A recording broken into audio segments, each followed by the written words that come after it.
বোকাজানত অসম আৰক্ষীৰ দ্বাৰা বাহিৰ কৰা হয় তিৰংগা সমদল। দেশৰ ৭৬ সংখ্যক গণৰাজ্য দিৱসলৈ মাজত মাত্ৰ কেইটামান ঘণ্টা বাকী। সমগ্ৰ দেশতেই গণৰাজ্য দিৱসৰ উপলক্ষে চলিছে মহা আয়োজন। অহাকালিলৈ সমগ্ৰ দেশে উদযাপন কৰিব গৌৰৱোজ্জ্বল ৭৬ সংখ্যক গণৰাজ্য দিৱস। ভিন্ন প্ৰান্তৰ লগতে বোকাজান আৰক্ষী প্ৰশাসনে বোকাজান আৰক্ষী থানাৰ চৌহদৰ পৰা আৰক্ষী প্ৰশাসন, CRPF বাহিনী, গাঁওৰক্ষী বাহিনী, বোকাজান বজাৰ সমিতিৰ লগতে বোকাজান আঞ্চলিক ছাত্ৰ সন্থাৰ সদস্যসকলক লগত লৈ এক বৃহৎ ত্ৰিৰংগা মটৰ চাইকেল ৰেলী বাহিৰ কৰে। উক্ত সমদলটোত নেতৃত্ব বহন কৰে বোকাজান আৰক্ষী থানাৰ বিষয়া নৱ কুমাৰ শইকীয়াই। আৰক্ষী প্ৰশাসনৰ পৰা বাহিৰ কৰা ৰেলীটো আৰক্ষীৰ চৌহদৰ পৰা বোকাজান বজাৰ, শুকানজান নিজৰা পাৰ হৈ পুনৰ বোকাজান আৰক্ষী থানাত অন্ত পেলায়। বোকাজানৰ পৰা ত্ৰিদীপ গগৈ ৰিপৰ্ট লাইভ অসম। বোকাজান থানাৰ তৰফৰ ফালৰ পৰা সমগ্ৰ বোকাজানবাসীক আমাৰ আৰক্ষী প্ৰশাসনৰ তৰফৰ পৰা ৭৬ সংখ্যক গণৰাজ্য দিৱসৰ বহুত বহুত শুভেচ্ছা জনাইছোঁ। আৰু এই ৭৬ সংখ্যক গণৰাজ্য দিৱসৰ প্ৰাক মুহূৰ্তত আমি বোকাজান থানাৰ প্ৰাংগণৰ পৰা আমাৰ বোকাজান থানাৰ এৰিয়াৰ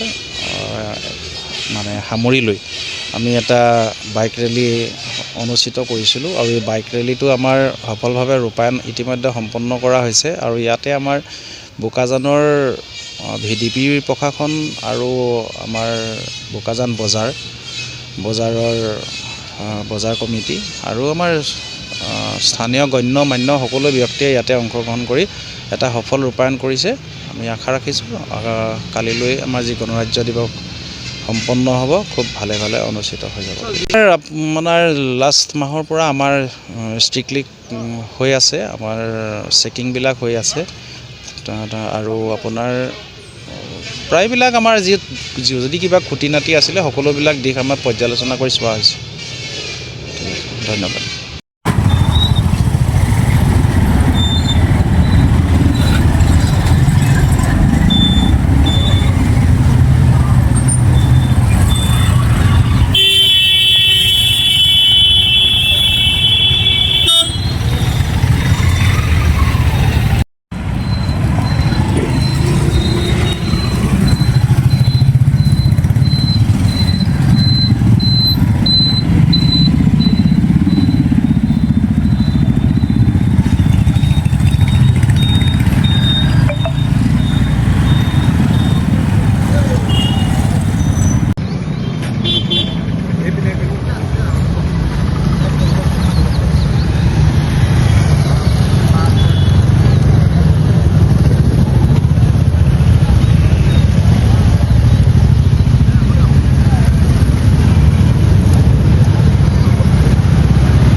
ৰিপৰ্টাৰ লাইভ অসম।